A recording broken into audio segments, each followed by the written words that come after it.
Public ಟೈಮ್ಸ್ಗೆ ಸ್ವಾಗತ. ಪಡ್ತೇನೆ. ಚಾಲುಕ್ಯ ಉತ್ಸವಕ್ಕೆ ಇದು ಸಾಕಾಗಲ್ಲ, ಇನ್ನು ಸ್ವಲ್ಪ ಜೋರು ಬರಲಿ ಅಂದ್ರೆ ತಂಡಿ ಬಿಡುತ್ತೆ. ಚಾಲುಕ್ಯ ಉತ್ಸವಕ್ಕೆ, ಚಾಲುಕ್ಯ ಉತ್ಸವಕ್ಕೆ ಇಮ್ಮಡಿ ಪುಲಕೇಶಿ ಅವರಿಗೆ, ಇಮ್ಮಡಿ ಪುಲಕೇಶಿ ಅವರಿಗೆ ಜಿಲ್ಲಾ ಆಡಳಿತ, ಜಿಲ್ಲಾ ಪಂಚಾಯತ್, ಬಾಗಲಕೋಟ್ ಕನ್ನಡ ಮತ್ತು ಸಂಸ್ಕೃತಿ ಇಲಾಖೆ ಹಾಗೂ ಪ್ರವಾಸೋದ್ಯಮ ಇಲಾಖೆ ಅಡಿಯಲ್ಲಿ ಚಾಲುಕ್ಯ ಉತ್ಸವ 2025ರ ಈ 2ನೇ ದಿನದ ಪಟ್ಟದ ಕಲ್ಲದ ವಿಕ್ರಮಾದಿತ್ಯ ವೇದಿಕೆಯಲ್ಲಿ ನೆರೆದಿರುವಂತ ಈ ಒಂದು ಉತ್ಸವದ ಉದ್ಘಾಟನೆಯನ್ನ ನೆರವೇರಿಸಿರುವಂತ ನಮ್ಮೆಲ್ಲರ ನೆಚ್ಚಿನ ನಾಯಕರು, ಬಾಗಲಕೋಟೆ ಜಿಲ್ಲಾ ಉಸ್ತುವಾರಿ ಸಚಿವರು, ಹಿರಿಯರು, ಅಬಕಾರಿ ಇಲಾಖೆಯ ಸಚಿವರಾದಂಥ ಸನ್ಮಾನ್ಯ ಆರ್.ಬಿ. ತಿಮ್ಮಾಪುರ ಸಾಹೇಬ್ರೆ, ಬಂಧುಗಳೇ, ಕಳೆದ 10 ವರ್ಷದಿಂದ ಈ ಉತ್ಸವ ಆಗತ್ತೋ ಇಲ್ಲೋ ಅನ್ನೋ ಒಂದು ಚಿಂತನೆ ಬಹಳಷ್ಟು ಇತ್ತು.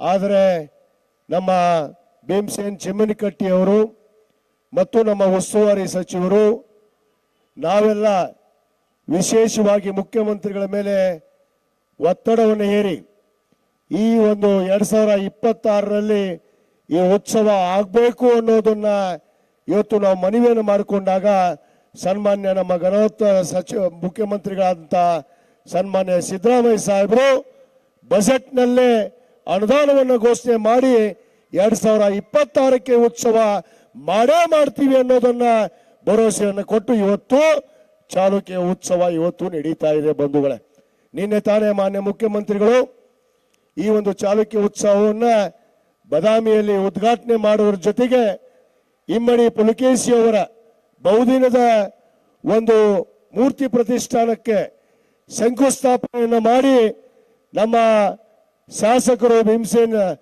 ಚಿಮ್ಮನಕಟ್ಟಿ ಅವರು ಅವರ ಶಾಸಕರ ಪ್ರದೇಶ ಅಭಿವೃದ್ಧಿ ನಿಧಿಯಲ್ಲಿ ಸುಮಾರು 25 ಲಕ್ಷ ರೂಪಾಯಿ ಅನುದಾನವನ್ನಿಟ್ಟು 1,52 ಲಕ್ಷ ರೂಪಾಯಿ ಅನುದಾನವನ್ನಿಟ್ಟು ಇಮ್ಮಡಿ ಪುಲಕೇಶಿ ಅವರ ಒಂದು ಮೂರ್ತಿಯನ್ನ ಪ್ರತಿಷ್ಠಾನ ಮಾಡೋದಕ್ಕೆ ಕೂಡ ಇವತ್ತು ಮುಂದಾಗಿದ್ದಾರೆ ಅನ್ನೋ ಮಾತನ್ನ ಬಹಳ ಹೆಮ್ಮೆ ಅಂತ ಹೇಳಕ್ಕೆ ಇಚ್ಛೆ ಪಡ್ತೇನೆ.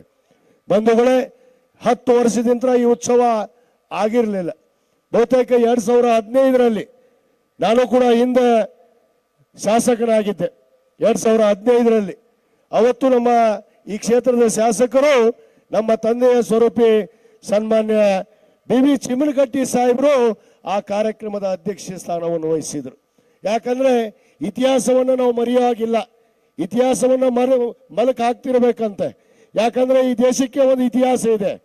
ಆದರೆ ಈ ಒಂದು ಪವಿತ್ರವಾದ ಭೂಮಿಗೆ, ಬದಾಮಿ ಮತಕ್ಷೇತ್ರಕ್ಕೆ ಇವತ್ತು ತನ್ನದೇ ಆದ ಒಂದು ಇತಿಹಾಸವನ್ನ ಹೊಂದಿರುವಂತ ಕ್ಷೇತ್ರ ಅದು ನಮ್ಮ ಬದಾಮಿ ಮತಕ್ಷೇತ್ರ, ಅದು ಚಾಲುಕ್ಯರ ಒಂದು ನಾಡು ಅನ್ನೋ ಮಾತನ್ನ ಬಹಳ ಹೆಮ್ಮೆ ಅಂತ ಹೇಳಬೇಕಾಗತ್ತೆ. ಅದಕ್ಕೆ ಹೇಳ್ತಿರ್ತಾರೆ ಹಿರಿಯರು, ಇತಿಹಾಸವನ್ನ ಅರಿಯದವನು ಇತಿಹಾಸವನ್ನ ರಚಿಸಲಾರ ಅಂತ ಹೇಳ್ತಾ ಇರ್ತಾರೆ.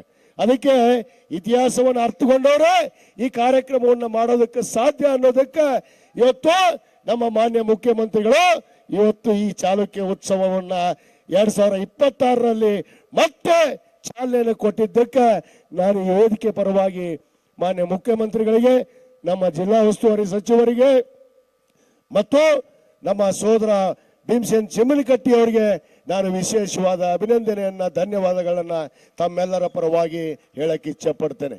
ಬಂಧುಗಳೇ, ಚಾಲುಕ್ಯರ ನಾಡಿಗೆ ತಂದೆ ಆದ ಇತಿಹಾಸ ಇದೆ. ಸುಮಾರು 606ನೇ ಶತಮಾನದಲ್ಲಿ, 6ರಿಂದ 8ನೇ ಶತಮಾನದಲ್ಲಿ ಈ ಒಂದು ನಾಡು ಯಾವ ರೀತಿ ಇತ್ತು ಅಂದ್ರೆ ಬಹುತೇಕ ಅದನ್ನು ನೆನೆಸ್ಕೊಂಡ್ರೆ ಇವತ್ತು ನಮ್ಮ ಮೈಯಲ್ಲೆಲ್ಲ ಕೂದಲ ಎದ್ದಿಂದ್ರು ಆಗಿದೆ ಬಂಧುಗಳೇ. ಯಾಕಂದ್ರೆ ಇಮ್ಮಡಿ ಪುಲಕೇಶಿ ಅವರನ್ನ ನಾವು ದಕ್ಷಿಣ ಪಥೇಶ್ವರ ಅಂತ ಹೇಳ್ತೀವಿ. ಉತ್ತರ ಭಾರತವನ್ನ ಗೆದ್ದು ಇವತ್ತು ಆಫ್ಘಾನಿಸ್ತಾನಕ್ಕವರೆಗೂ ಯುದ್ಧವನ್ನ ಮಾಡಿದಂತ ಏಕೈಕ ಧೀರ ಶೂರ ಅದು ಯಾರಾದ್ರೂ ಇದ್ರೆ ಅದು ಇಮ್ಮಡಿ ಪುಲಕೇಶಿ ಅನ್ನೋದನ್ನ ಬಹಳ ಹೆಮ್ಮೆ ಅಂತ ಹೇಳಬೇಕಾಗತ್ತೆ. ಅವರು ಇವತ್ತು ವೈಷ್ಣವ ಧರ್ಮದಲ್ಲಿ ಜನಿಸಿದ್ರು ಕೂಡ ಇವತ್ತು ಒಂದು ಸರ್ವಧರ್ಮ ಮನೋಭಾವನೆಯನ್ನು ಹೊಂದಿ ಇಡೀ ನಾಡನ್ನ ಬೆಳಗೋದ್ರ ಜೊತೆಗೆ ಎಲ್ಲರನ್ನ ಇವತ್ತು ಅಪ್ಪಿಕೊಂಡು ನಡೆದಂತ ಒಬ್ಬ ವೀರ ಧೀರ ಸೂರ ಅಂದ್ರೂ ಕೂಡ ತಪ್ಪಾಗಿಲ್ಲ. ಆ ಒಂದು ನಿಟ್ಟಿನಲ್ಲಿ ಇವತ್ತು ಇಮ್ಮಡಿ ಪುಲಕೇಶಿ ಅವರು ಏನು ಇವತ್ತು ದಕ್ಷಿಣ ಪಥೇಶ್ವರ, ಶತಸರಾಯುವ ಮತ್ತು ಪರಮೇಶ್ವರ ಎನ್ನುವ ಒಂದು ಬಿರುದನ್ನು ತೆಗೆದುಕೊಂಡಂತ ಏಕೈಕ ವ್ಯಕ್ತಿ ಅದು ಇಮ್ಮಡಿ ಪುಲಕೇಶಿ ಅವರು.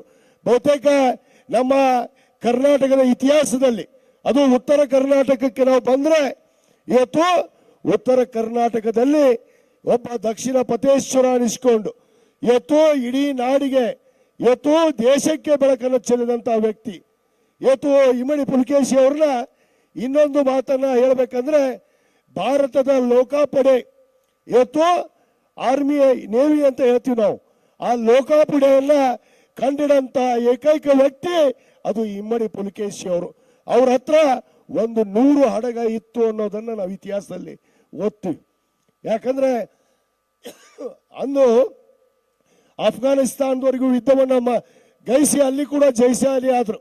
ಇದಕ್ಕೆ ತಾನೇ ನಮ್ಮ ಸೋದರ ಭೀಮಸೇನ್ ಚಿಮ್ಮನಕಟ್ಟಿ ಅವರು ಹೇಳ್ತಾ ಇದ್ರು, ಹರ್ಷವರ್ಧನನ ಇತಿಹಾಸವನ್ನು ಓದಿದ್ದೀರಿ, ಹರ್ಷವರ್ಧನನ ಸೋಲಿಸಂತ ಏಕೈಕ ವ್ಯಕ್ತಿ ಅದು ಇಮ್ಮಡಿ ಪುಲಕೇಶಿ ಅನ್ನೋದನ್ನು ಕೂಡ ನಾವು ಇತಿಹಾಸ ಪುಟಗಳನ್ನ ಮರೆಯೋದ ಆಗಿಲ್ಲ. ಅದ್ರ ಜೊತೆಗೆ ಕನ್ನಡ ಭಾಷೆಗೆ, ಕನ್ನಡ ನಾಡು ಬಗ್ಗೆ, ನುಡಿ ಬಗ್ಗೆ ಅತ್ಯಂತ ಗೌರವವನ್ನು ತಂದಂತ ವ್ಯಕ್ತಿ ಇವತ್ತು ಇಮ್ಮಡಿ ಪುಲಕೇಶಿ ಅವರು ಆಗಿದ್ರು ಅನ್ನೋದನ್ನ ನಾವು ಅರ್ಥೈಸ್ಕೋಬೇಕಾಗತ್ತೆ. ಈ ಒಂದು ಉತ್ಸವವನ್ನ ಕೇವಲ ಸಾಂಸ್ಕೃತಿಕ, ಇವತ್ತು ಧಾರ್ಮಿಕ ಮತ್ತು ಅನೇಕ ರಸಮಂಜರಿ ಕಾರ್ಯಕ್ರಮವನ್ನು ಮಾಡಕ್ಕೋಸ್ಕರ ಈ ಒಂದು ಉತ್ಸವವನ್ನು ಮಾಡ್ತಾ ಇಲ್ಲ ಬಂಧುಗಳೇ. ಈ ಉತ್ಸವವನ್ನು ಮಾಡುವಂತ ಮೂಲ ಉದ್ದೇಶ ನಮ್ಮ ಮುಂದಿನ ಪೀಳಿಗೆ, ಈ ನಾಡನ್ನ, ಈ ದೇಶವನ್ನ ಬೆಳಗುವಂತ ಯುವ ಪ್ರಜೆಗಳು ಇವತ್ತು ಇತಿಹಾಸವನ್ನು ಅರ್ಥಿಸ್ಕೊಳ್ಬೇಕು. ಯಾಕಂದ್ರೆ ಎಲ್ಲೋ ಒಂದು ಕಡೆ ನಾವು ಬೇರೆ ದೇಶದ ರಾಜ್ಯರನ್ನ, ಬೇರೆ ರಾಜ್ಯದ ರಾಜರನ್ನ ಹೊಗಳೋದನ್ನು ನೋಡಿದೀವಿ.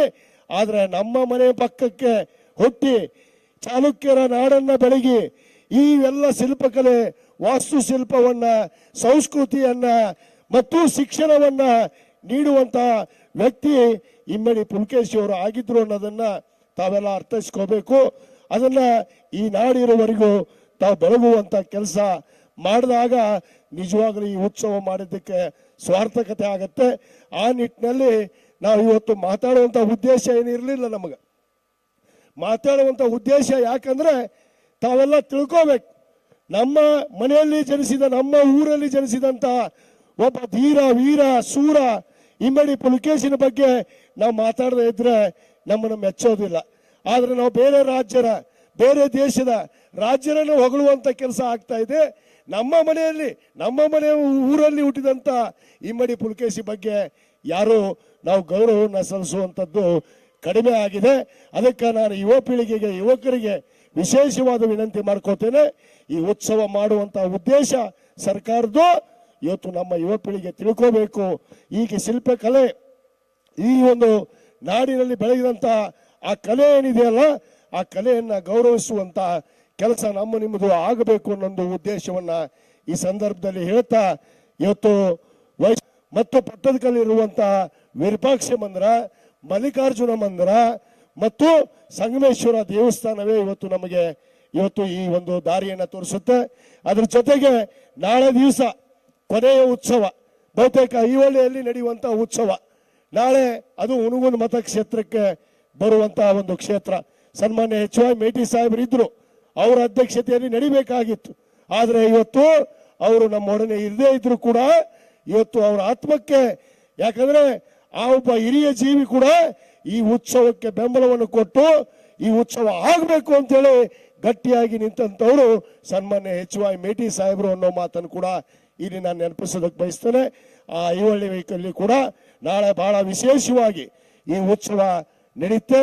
ಆ ಕಾರ್ಯಕ್ರಮದಲ್ಲಿ ನಮ್ಮ ಉದ್ಘಾಟಕರಾಗಿ ಸನ್ಮಾನ್ಯ RB ತಿಮ್ಮಾಪುರ ಸಾಹೇಬರು, ನಮ್ಮ ಅತಿಥಿಗಳಾಗಿ ಸನ್ಮಾನ್ಯ ಭೀಮಸೇನ್ ಚಿಮ್ಮನಕಟ್ಟಿ ಅವರು ಮತ್ತು ನಮ್ಮ ಲೋಕಸಭಾ ಸದಸ್ಯರು ಸನ್ಮಾನ್ಯ PC ಗದ್ದಿಗೌಡರು ಆ ಸಭೆಯ ಅಧ್ಯಕ್ಷ ಸ್ಥಾನವನ್ನ ಇವತ್ತು ನಾನು ವಹಿಸ್ತಾ ಇದ್ದೀನಿ.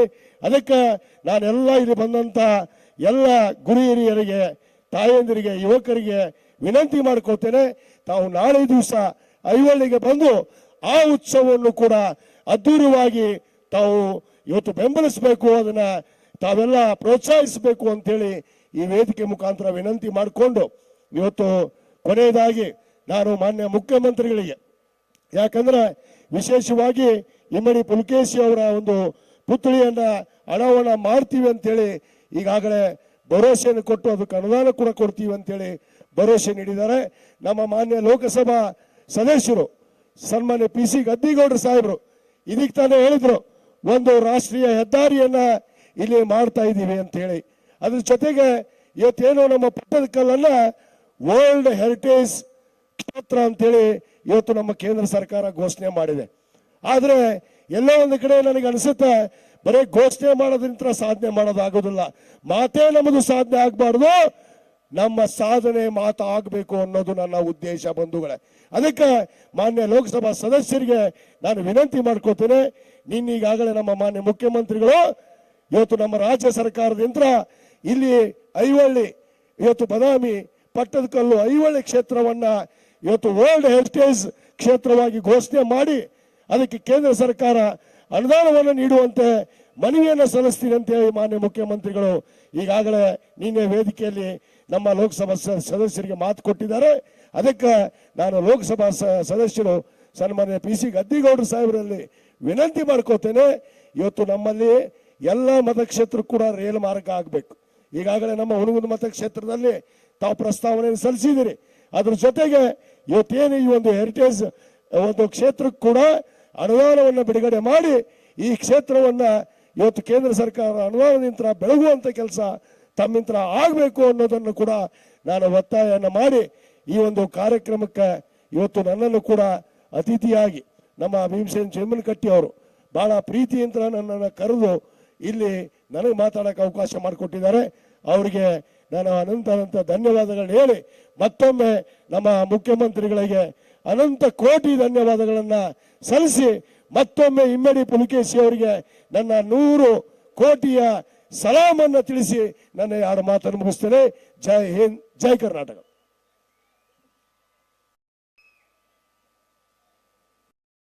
ಶ್ರೀ ವಿಜಯಾನಂದ ಎಸ್ ಕಾಶಪ್ಪನವರ ಮನದ ಮಾತುಗಳಿಗೆ ವಂದನೆಗಳು. ಬಂಧುಗಳೇ, ಕಾರ್ಯಕ್ರಮದ ಉದ್ಘಾಟನೆಯನ್ನು ನೆರವೇರಿಸಿ ವೇದಿಕೆಯಲ್ಲಿ ನಮ್ಮೊಂದಿಗಿದ್ದಾರೆ ಶ್ರೀ RB ತಿಮ್ಮಾಪುರ, ಮಾನ್ಯ ಅಬಕಾರಿ ಸಚಿವರು ಹಾಗೂ ಬಾಗಲಕೋಟೆ ಜಿಲ್ಲಾ ಉಸ್ತುವಾರಿ ಸಚಿವರು. ನಿಮ್ಮೆಲ್ಲರ ಪ್ರೀತಿ ಅಭಿಮಾನಕ್ಕೆ ಸದಾಕಾಲ ಪಾತ್ರರಾಗಿರುವಂತಹ ಜನ ಮೆಚ್ಚಿದ ಇನ್ನಷ್ಟು ಸುದ್ದಿಗಳನ್ನು ನೋಡಲು ಪಬ್ಲಿಕ್ ಟೈಮ್ಸ್ ಸಬ್ಸ್ಕ್ರೈಬ್ ಮಾಡಿ, ಬೆಲ್ ಬಟನ್ ಒತ್ತಿ.